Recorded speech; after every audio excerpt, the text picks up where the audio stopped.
Oke teman-teman semua, hari ini kita belajar tentang fasilitas perlindungan lingkungan di TPA, namun ini adalah lanjutan dari yang kemarin sampai di instalasi pengolah lindi ya. Selanjutnya kita lanjutkan ke fasilitas penunjang, fasilitas operasional. Minggu lalu, kalau kalian masih ingat, di sini ada beberapa alternatif teknologi yang digunakan dalam pengolahan lindi. Yang pertama, ini lebih ke pengolahan yang cukup murah, yaitu anaerobik, fakultatif, maturasi, dan biofilter. Yang kedua, anaerobik, fakultatif, maturasi, land treatment atau wetland. Ini juga relatif murah. Sama seperti yang kedua, bedanya biofilter menggunakan mikroorganisme air, ya kan? Media, pakai media. Di dalam air tuh ada media tumbuh mikroorganisme. Tapi kalau wetland dia pakai tanaman, masih ingat ya? Terus alternatif 3 ini pakai aerated lagoon. Bedanya kalau ini anaerobik ini sama ya, kayak yang pertama ini. Nah, aerated lagoon ini yang diaerasi, kemudian yang ini pakai kimia, koagulasi, flokkulasi. Ya, pakai bahan kimia di sini. Terus sedimentasi, habis itu kolam anaerobik atau ABR yang ini sama. Terus yang kelima, koagulasi flokkulasi, sedimentasi 1. Jadi kalau setelah koagulasi flokkulasi itu pasti sedimentasi ya, urutannya itu pasti setelah koagulasi flokkulasi sedimentasi, karena di sini terjadi pengadukan ya, sehingga pengadukan itu menghasilkan tertempelnya suatu polutan tersebut dengan koagulan yang kita tambahkan atau dengan bahan kimia yang kita tambahkan, sehingga setelah teraduk dia akan molekulnya akan menjadi besar, dan perbesaran molekul itu akan menyebabkan pengendapan. Nah, makanya di sini disediakan kolam sedimentasi yang fungsinya untuk mengendapkan partikel-partikel yang telah diflokulasi tersebut. Bedanya yang 4 sama 5 di sini pakai anaerobik, sedangkan yang di sini pakai aerobik. Ya. Nanti bedanya apa? Bedanya yuk ininya aja, prosesnya nggak pakai oksigen, dan yang ini pakai oksigen. Dan yang dihasilkan, kalau ini anaerob berarti yang dihasilkan itu gas metan, kalau yang di aerated berarti yang dihasilkan CO2 gitu kan. Yang di anaerob DO, kadar DO-nya rendah, yang di aerob kadar DO-nya tinggi. Nanti tinggal memenuhi nggak sama badan air penerimanya gitu ya. Oke, kita bahas lebih detail tentang tiap alternatif tadi. Yang pertama kita ada anaerob, fakultatif, maturasi, dan biofilter alternatif 1. Fungsinya penyisian BOD yang tinggi ya. Kalau anaerob tuh relatif BOD-nya itu pasti tinggi. Fakultatif BOD-nya tentunya lebih rendah karena sudah terolah di anaerob ini. Maturasi ini untuk menyisihkan mikroorganisme patogen dan juga nutrien. Biofilter menyaring efluent sebelum dibuang ke air badan air. Kalian jangan terkecoh dengan istilah menyaring ini. Menyaring ini maksudnya menghilangkan polutan, menghilangkan yang belum hilang di kolam-kolam yang sebelumnya gitu kan. Bukan dalam artian filter yang dimaksud di sini itu kayak filter yang pori-porinya kecil, bukan ya. Biofilter di sini nggak melulu dari pori-pori, nggak melulu dilihat dari pori-pori, tapi bisa dilihat dari media tumbuh si mikroorganisme itu untuk memfilter, untuk memakan si polutannya tersebut. Nah, bedanya ini bentukannya semuanya kolam ya, semuanya kolam. Yang membedakan di sini khususnya ini ya, ini itu dia kolam. Kalau ini kan ada media nih. Nah, kalau yang ini itu kolam, dan yang membedakan itu ada ini kedalamannya. Ini kalau kalian lihat batas maksimal dari kedalaman semakin ke sini dia semakin landai, semakin dangkal ya. Ini 5 batas akhir kedalamannya ya, batas maksimal kedalaman, ini 2, ini 1,5. Kenapa kayak gini? Karena emang difungsikan untuk yang ini dia anaerob, terus yang sini dia semi aerob, dan yang ini dia aerob gitu. Makanya dibuat kalau desainnya dibuat lebih dangkal, maka dia kontak dengan udara kan lebih banyak ya kan, semakin dangkal itu. Tapi kalau semakin dalam, maka kontak udara yang di dalam ini, perairan yang dalamnya, maka nggak akan ada oksigen yang nyampe di paling bawah situ gitu. Kemudian waktu detensi untuk yang paling tinggi di sini relatif ya, mau dikatakan paling tinggi karena ini bicaranya rentang. Jadi ketika misal ada BOD-nya ini nilainya 1000 berawal ya, inputnya 1000, maka kalau penyisian BOD-nya itu 50%, tinggal 500 di sini. Masuk di kolam ini 500. Bentar saya tulis di sini aja 500. Nanti ketika dia masuk sini terolah lagi 70%. Berapa tuh 70%-nya dari 500? 70% dari 500 berarti 350 yang terolah ya. Berarti kalau yang penyisihannya itu 350, sisanya kan 150. Ya kan? Persen removal 70% kan berarti 70% dari 500 itu hilang, ya kan?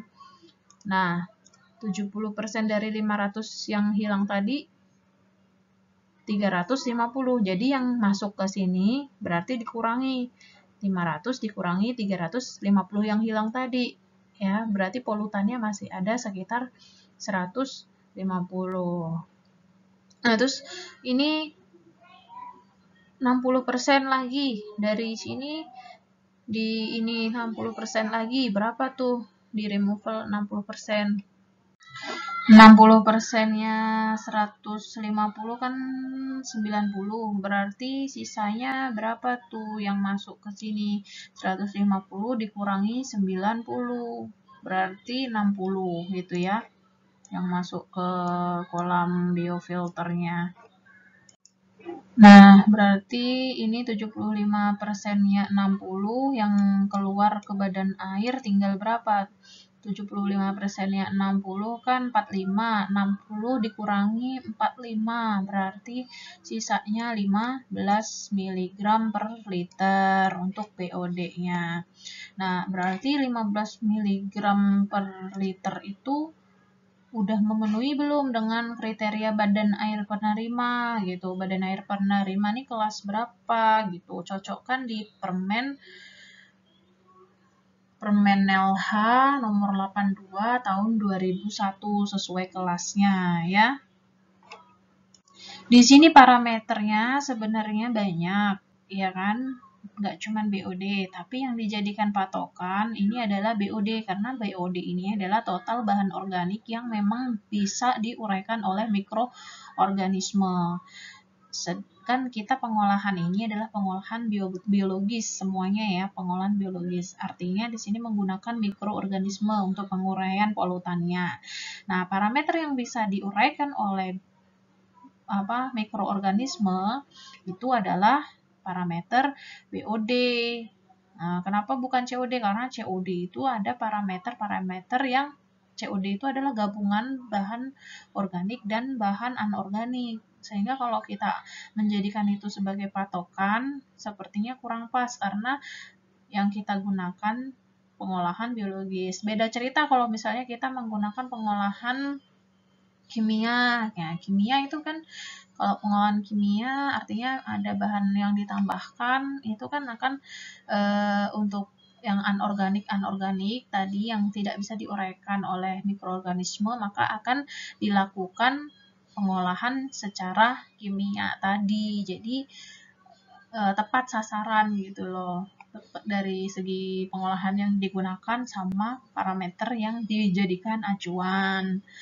Terus waktu detensi. Nah, waktu detensi semakin lama semakin ke belakang unit pengolahannya semakin ini dia waktu detensinya semakin kecil. Waktu detensi itu apa? Waktu pengolahan yang dibutuhkan supaya tujuan ini tercapai. Di sini kan ceritanya kita mau menghilangkan si bahan organiknya itu sekitar 50%. Nah, artinya ketika dia bisa menyisihkan kadar polutan 50%, itu berapa waktu yang digunakan. Jadi sebelumnya ini ada uji coba gitu. Dia bisa dapat ini itu karena dia melakukan uji coba. Oh ya, waktu detensi itu juga bisa berarti bahwa itu waktu yang dibutuhkan ketika air itu masuk dari satu unit ke unit dan keluar dari unit tersebut. Jadi ketika dia masuk, terus kemudian dia keluar, ini waktunya mencapai 20 sampai 50 ya, hari ya. Terus ketika di unit kedua ini dari dia masuk ya, air lindi yang pertama masuk sampai yang pertama masuk ini dia keluar, maka yang dibutuhkan waktu yaitu 5 sampai 30 hari. Jadi dia berada di dalam sini itu selama 5 sampai 30 hari. Ya, itu bisa juga berarti seperti itu ya. Itu tadi kalau untuk waktu detensi yang kaitannya dengan mencari berapa kapasitas volume yang dibutuhkan dari pengolahan. Nah, kalau yang ini adalah sebuah penelitian dari Mara tahun 2003. Di sini dia menghubungkan waktu detensi, volumetrik beban BOD sama persen penyisian BOD. Nah, ini kaitannya waktu detensi dengan hasil pengolahan, hasil kualitas pengolahan yang saya maksud pertama tadi. Jadi, waktu detensi 0,8 hari itu dia bisa menyisihkan BOD-nya itu sebesar 76%. Nah, beban organik saat itu sebesar 306 gram per meter kubik hari. Nanti tinggal dikonversi aja ya ke kilogram per hektar hari. Itu harus disamakan aja nanti kalau pas nyari, kalau pas ngedesain nanti. Nah, ini dia semakin ke bawah ya, semakin lama waktu detensinya, maka beban organik yang tertinggal di dalam unitnya itu juga semakin kecil, ya kan? Karena sudah diolah sama mikroorganismenya itu udah dimakan, jadi tinggal sedikit. Terus untuk penyisian BOD-nya tentunya harusnya penyisian BOD itu semakin meningkat, persen removal, persen tingkat penyisihannya itu kan semakin lama semakin tinggi ya tingkat penyisian.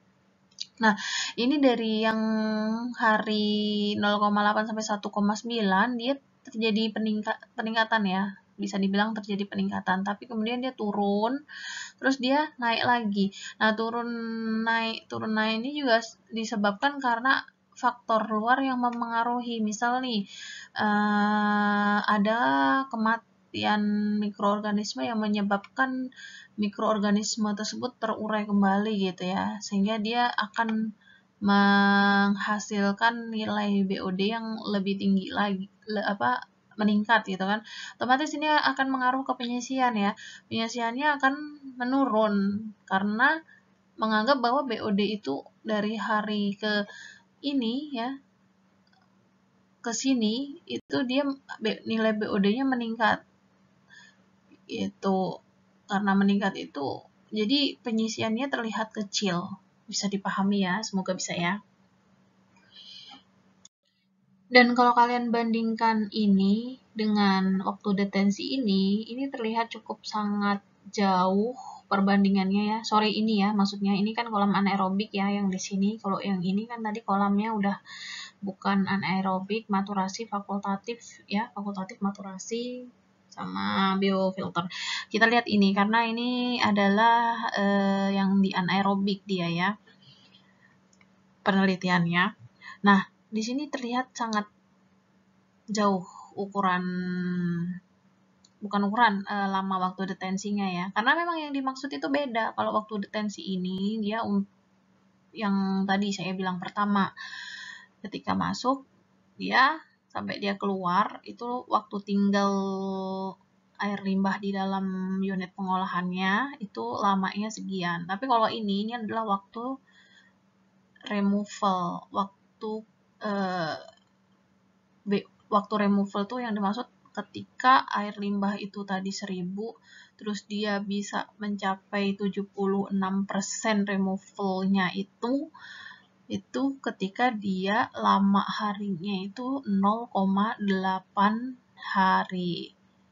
Gitu, bisa dipahami ya untuk waktu detensi ini. Selanjutnya untuk beban organik ini tadi udah, beban organik itu berkaitan dengan bahan organik yang ada di dalam air limbah. Ini sebenarnya maknanya itu sama dengan BOD, intinya itu untuk ini adalah nilai dari bahan organik. Bedanya kalau ini tuh satuannya kilogram per hektar hari, jadi ini tuh memang beratnya ya, kalau dibilang tuh berat bahan organiknya itu per hektar hari. Kalau ini kan ukuran BOD itu parameter, jadi ukuran untuk menunjukkan bahwa kira-kira di dalam 1 liter itu terdapat berapa miligram bahan organik tadi gitu. Terus pH ini kalau kita lihat awalnya dia lebih cenderung asam, semakin ke sana dia semakin basah karena memang terjadi proses ini ya di air limbah itu kan air limbah itu memang sifatnya asam, tapi ketika dia sudah diolah maka kan CH-nya itu menjadi berkurang karena dimakan mikroorganisme, sehingga yang tersisa adalah yang unsur-unsur anorganik tadi. Dan misal nih ada kation-kation di dalamnya yang memang kation itu tidak dimanfaatkan duluan oleh bakteri. Bakteri kan lebih suka memanfaatkan CH. CH itu kan bukan unsur-unsur penyebab basa ya kan. CH itu kan unsur-unsur penyebab asam karbonat, asam karboksilat, asam asetat, itu kan CH ya. Jadi ketika sudah diolah, sudah dimakan oleh mikroorganisme, dia CH-nya menjadi berkurang dan tinggallah kation-kation tadi, sehingga ini menyebabkan nilainya menjadi basa. Nah gitu ya, untuk material ini standar, ada pasangan batu yang digunakan. Nah kalau untuk biofilter di sini dijelaskan dia pakai media batu, kerikil, ijuk, pasir. Nah semakin ke bawah porositasnya semakin pori-porinya, diameter pori-porinya semakin kecil gitu ya. Susunannya itu dari pori-pori besar ke pori-pori kecil. Itu yang perlu diperhatikan. Kemudian untuk yang alternatif 2, di sini ada anaerobik fakultatif maturasi wetland, di mana ini kurang lebih ini sama ya. Ini untuk yang BOD-nya itu lebih dari 1000 mg per liter. Tadi selain untuk penyisian BOD, di sini fungsinya juga untuk sedimentasi dan stabilisasi influen. Jadi di sini terjadi proses sedimentasi, pengendapan partikel-partikel tersuspensi ya. Terus juga untuk stabilisasi influen ini supaya kondisi air lendiknya itu homogen gitu, satu sama lain, bercampur, dan kualitasnya itu satu ukuran gitu ya. Jadi ketika diolah itu nanti hasilnya nggak beda-beda. Terus tadi kedalaman dapatnya sudah dari ini ya, dari kapasitas lahan, tergantung dari kapasitas lahan yang tersedia kan.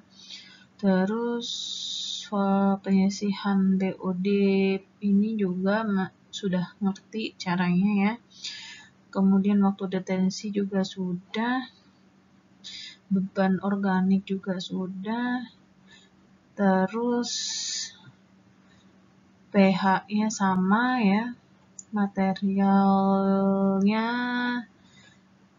ini juga sama, bedanya di wetland karena dia pakai tanaman ya, wetland itu, sehingga diketahui nih tanah permeabilitasnya itu rendah. Artinya kemampuan tanah itu untuk melewatkan airnya ya itu sangat kecil. Dengan kata lain, si air tersebut terserap oleh si tumbuhan itu sehingga nggak bisa dilewatkan ke bawah. Itu maksudnya ya.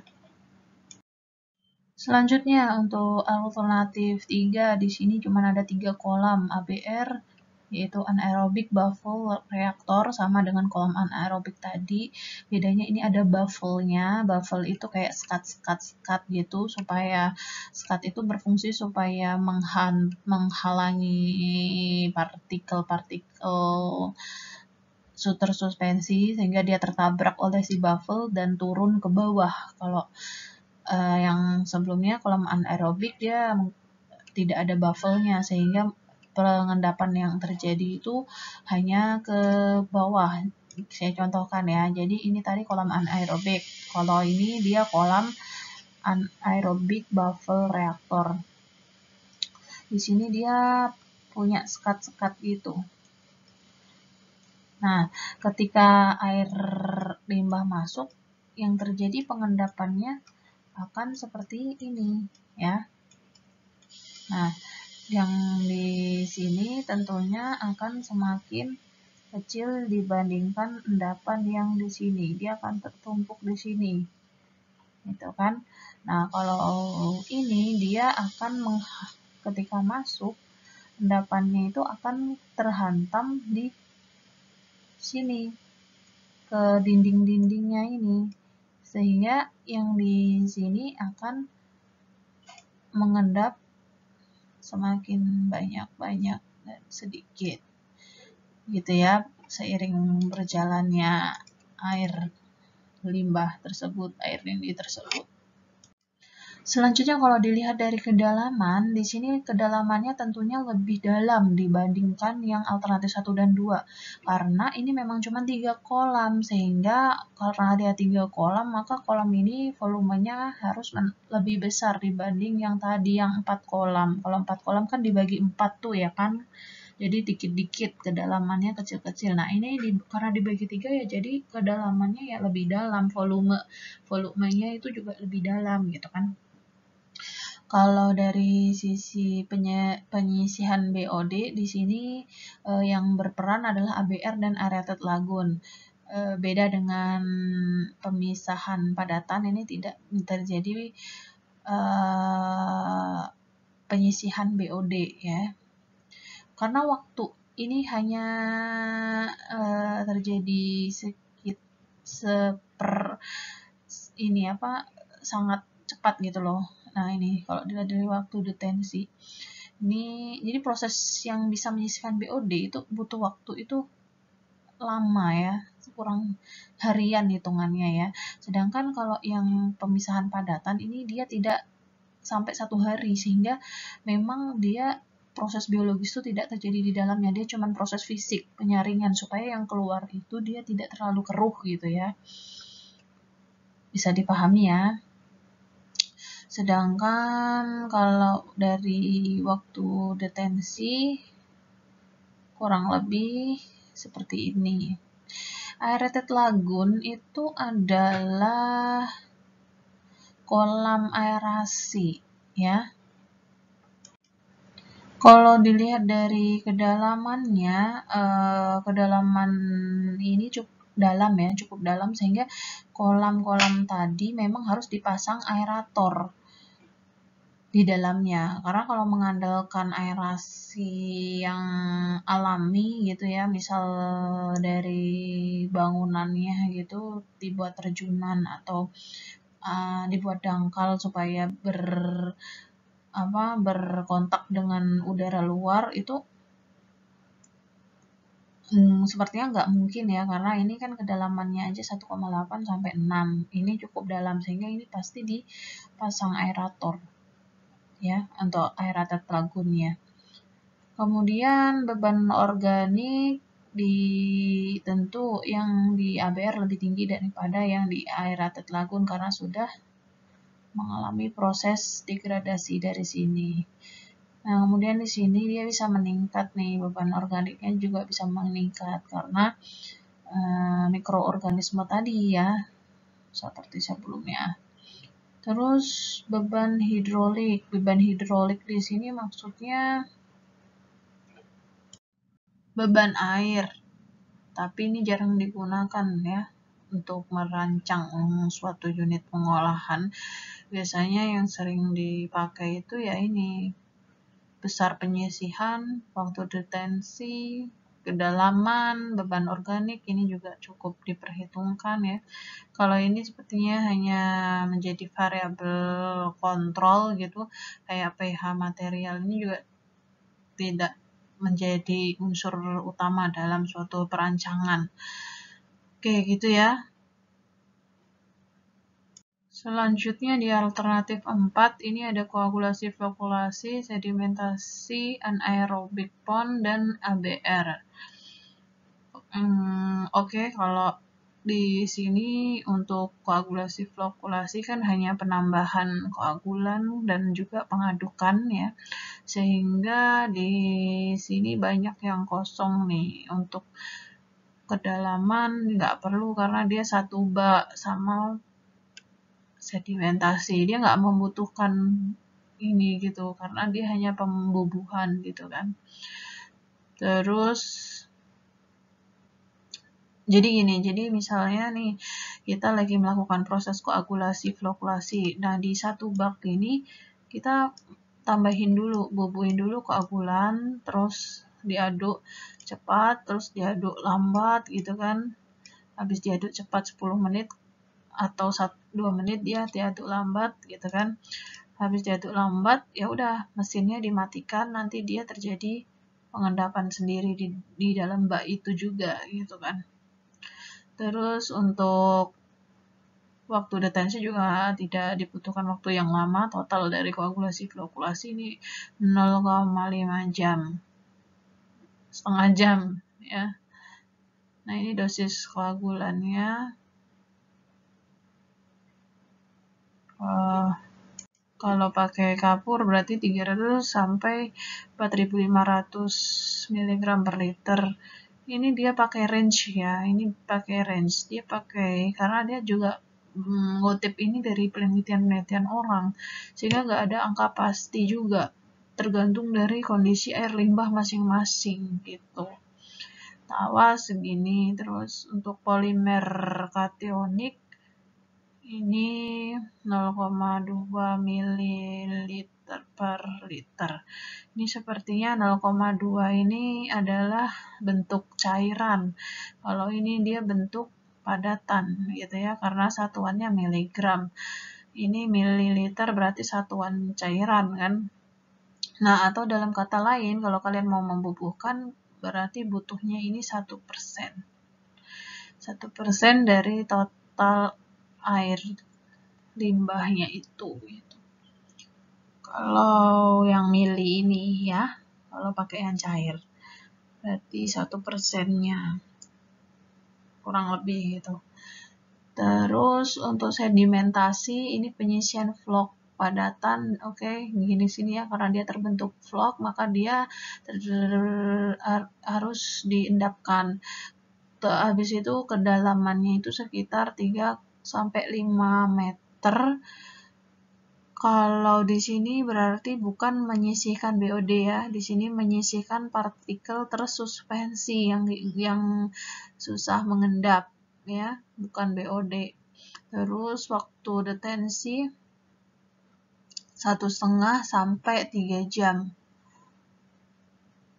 Oke, tidak perlu waktu berhari-hari ya, karena sudah mengalami proses flokulasi tadi, sehingga beda sama sedimentasi yang tidak menggunakan koagulasi flokulasi, tentunya akan menjadi lebih lama dalam proses pengendapan berhari-hari ya. Tapi karena ini pakai bahan kimia ya cepat, karena partikelnya udah dibikin gede ya. Beban hidroliknya ini tadi beban air ya. Terus untuk anaerobic pond tentunya ini mau menghilangkan BOD-nya. Kalau yang berhubungan dengan aerobik itu tentunya pasti BOD ya, karena pakai biologis mikroorganisme. Terus kedalamannya 2,5 sampai 5 meter, penyisiannya sekian. Waktu detensi cukup lama ya, sama dengan kolam anaerobik tadi. Nah nih ya, dia pakai anaerobik dulu, terus dia pakai ABR, baffle reaktor. Saya juga nggak tahu kenapa dia begini, tapi kok menurut saya aneh gitu. Anehnya kenapa? ABR-nya justru dia di belakang, padahal ABR tadi itu baffle ya, baffle ada ini, harusnya kan lebih efektif ini ditaruh depan, sehingga untuk di sini dia udah tidak ada partikel yang tersuspensi gitu, partikel yang harus diendapkan gitu.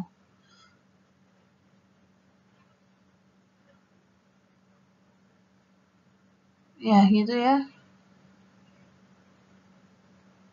Jarang kombinasi unit kayak gini dipakai, itu nggak pernah tahu juga saya. Aneh sih menurut saya, karena koagulasi flokulasi itu tentunya biasanya itu untuk air bersih, bukan untuk air limbah. Apalagi untuk air lindi. Air lindi itu kan beban polutannya itu sangat besar ya kan. Masa iya mau ditambah koagulasi flokulasi butuh berapa bahan kimia gitu kan, sehingga ini menurut saya sangat tidak tepat jika digunakan ya. Ketika disuruh memilih alternatif, tentunya kalian tidak akan memilih alternatif ini, oke? Oke, selanjutnya alternatif 5 ini kurang lebih sama seperti yang sebelumnya, alternatif 4, hanya saja di sini pakai aerated lagoon. Kalau tadi pakai anaerobik. Nah, ini juga lebih nggak masuk akal lagi nih, karena aerated lagoon ini pakai aerator, butuh pompa gitu.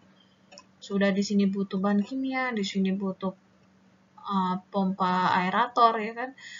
Maka tentunya ini akan lebih memberatkan, lebih banyak cost-nya nanti saat pengoperasian.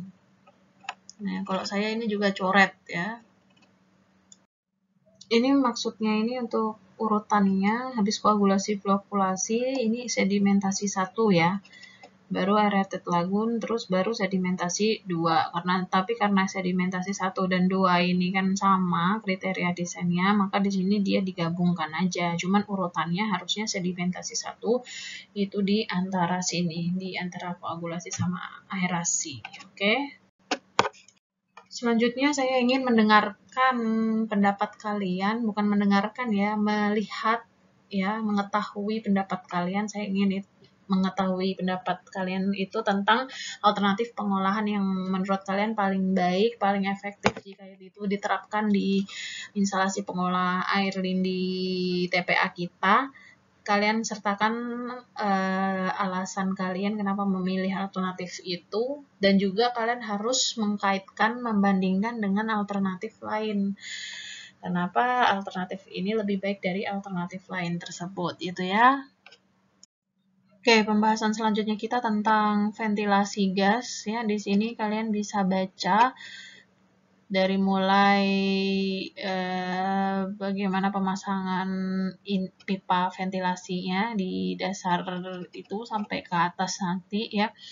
Di sini dijelaskan ini pemasangannya dilakukan secara bertahap. Jadi kemarin udah saya singgung juga ya,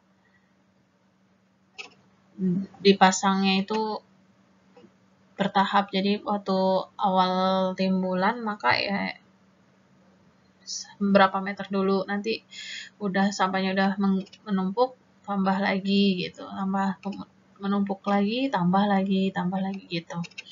Lalu untuk kriterianya itu seperti ini, pipa gas harus terbuat dari HDPE biasanya, terus diameter pipanya itu 150 mm dengan diameter lubang perforasi maksimum 1,5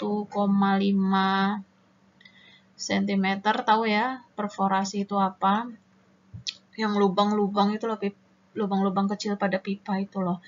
Terus ini pipanya dikelilingi oleh saluran bronjong yang dari drum itu ya, yang kemarin saya gambarkan.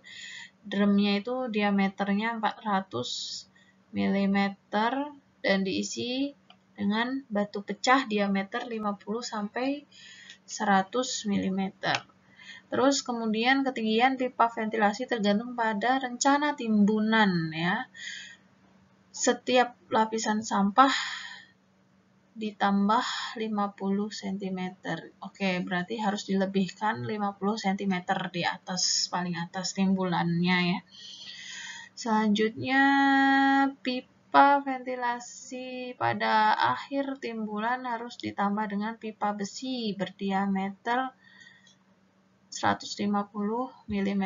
Berarti ini yang tambahan tadi ya, yang paling ujung tadi kan ada tambahan 50 cm. Nah, ini nanti harus dilindungi, ditambah dengan pipa besi diameter 150 mm. Oh sorry, ini maksudnya gini, jadi misalnya nih ini adalah dikatakan ini akan tergantung pada rencana tinggi timbunan setiap lapisan sampah. Jadi kan tadi bertahap gitu kan ya, ditumpuknya itu. Jadi ini ketika dia di lapisan ini sampahnya, lapisan pertama ini, maka pipa gasnya itu dilebihkan nih, ada kelebihannya ini sebesar 50 cm.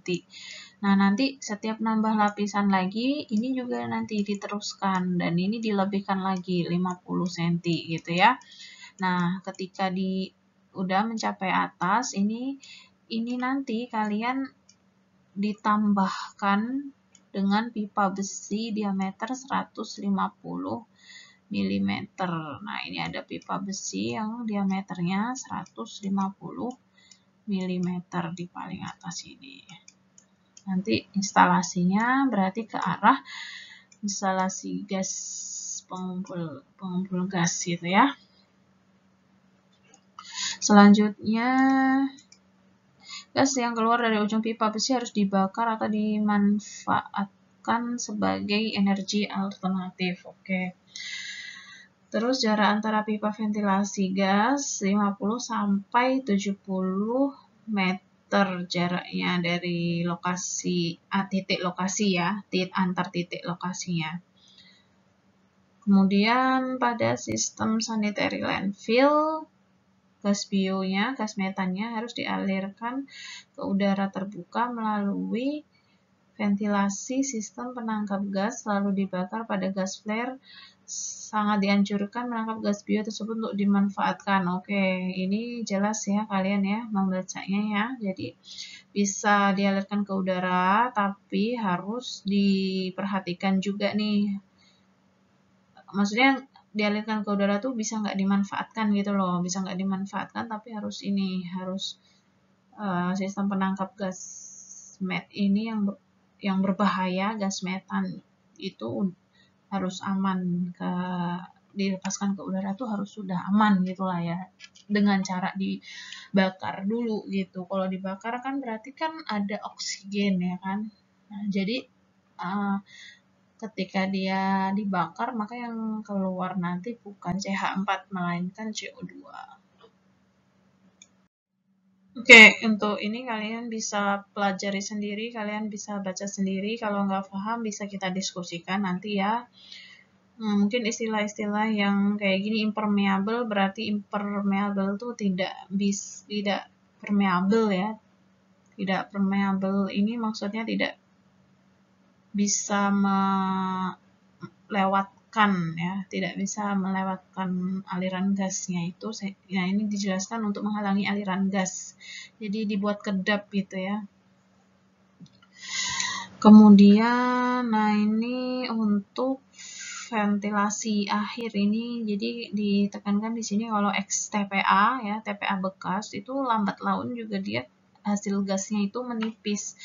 Nah, sehingga dia nggak bisa dimanfaatkan lagi kalau udah ex-TPA ini, udah TPA lama. Yang bisa dimanfaatkan ya TPA-TPA yang masih timbunannya itu masih seger-seger, masih baru, jadi gas metannya itu banyak gitu ya, bisa dimanfaatkan. Oke, berikut ini adalah gambar dari tipikal pertemuan drainase lindi dan pipa gas. Di sini tanpa atas, sedangkan di sininya tanpa samping ya. Tanpa samping itu tanpa potongan A ini. Ketika dipotong maka tampak sampingnya itu seperti ini. Nah, ini kalau pipa atasnya itu tidak dimanfaatkan sepertinya ya. Kalau tidak dimanfaatkan berarti desainnya cukup seperti ini. Ngerti ya maksudnya ya. Jadi kan ada yang ada yang mau dimanfaatkan, ada yang enggak gasnya itu. Nah, ini yang tipe yang enggak nih sepertinya. Tadi perforasi itu ini loh, titik-titik pori-pori, bukan pori-pori ya, lubang-lubang kecil pada pipa penyalur gas. Nah, terus ini pipa ujung tadi yang di lapisan atas. Nah, ini tiap lapisan tadi harus dilebihkan ya, tiap lapisan sampahnya harus dilebihkan sekitar berapa tadi, 50 cm ya. Gitu. Nah, terus ini nih drumnya ini dia dilindungi sama drum pipanya. Nah, di dalam drum itu akan tadi dijelaskan ada kerikil ya. Kerikil-kerikil ini untuk menampung juga nih, menampung aliran gasnya itu, menampung gasnya itu. Dan untuk tadi lapisan yang kedap gas impermeable tadi ini bahannya dibuat dari yang seperti itu ya, supaya gasnya nggak keluar gitu kan, supaya terkumpul di sini. Jadi dia awalnya itu masuknya dari bawah, dari si lindinya itu kan. Dari lindinya itu masuk bawah ya, paling bawah. Terus si lindi itu uapnya itu menjadi gas metan tadi. Ya, paham ya, bisa dimengerti ya cara kerjanya itu. Karena kan ini terhubung nih dengan saluran lindi, ya kan? Oke. Selanjutnya ini kalau misalnya gasnya itu akan di-recovery. Jadi ini kalau ini sama ya, ada penghalang, ada kerikil juga, ada perforasi juga. Nah, ini yang membedakan ini pipa atasnya, instalasi atasnya ya. Lebih ribet karena harus diatur juga nih dari segi debit yang masuk, yang akan diolah ya kan, yang akan dipakai untuk yang akan dimanfaatkan gitu ya. Kan nggak mungkin kalau yang dihasilkan terlalu tinggi nanti bisa-bisa meledak juga ya. Oke gitu ya. Terus selanjutnya penutupan tanah, fasilitas perlindungan penutupan tanah. Kalian baca aja lah ya, nanti terlalu lama dengerin saya kalian juga bosan. Yang perlu kalian ini apa namanya nih fokuskan itu kalau penutupan tanah itu ya ini ya. Berapa ketebalannya, ada harian, ada antara, ada akhir. Gitu ya. Terus kemiringannya ini harus dibuat dengan perbandingan 1:3. Masih ingat yang kemarin ya, supaya tidak terjadi erosi. Selanjutnya, ini di atas tanah penutup harus pakai tanaman ya. Kalian baca aja masing-masing. Terus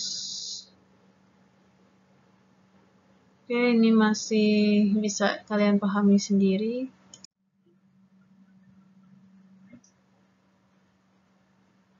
Ini juga, nah ini sumur uji berarti kan fungsinya untuk memantau apakah akan terjadi pencemaran licin di dalam air tanah ya, sehingga perlu sumur pantau atau sumur uji. Nah, lokasinya ini harus di yang sebelum lokasi penimbunan sampah sama yang lokasi setelah penimbunan. Jadi sesuai dengan konturnya juga. Kontur itu elevasi muka tanahnya juga. Jadi harus cari yang lebih tinggi dari timbunan sama yang lebih rendah dari timbunan gitu ya. Supaya bisa terlihat bedanya tercemar atau tidak gitu.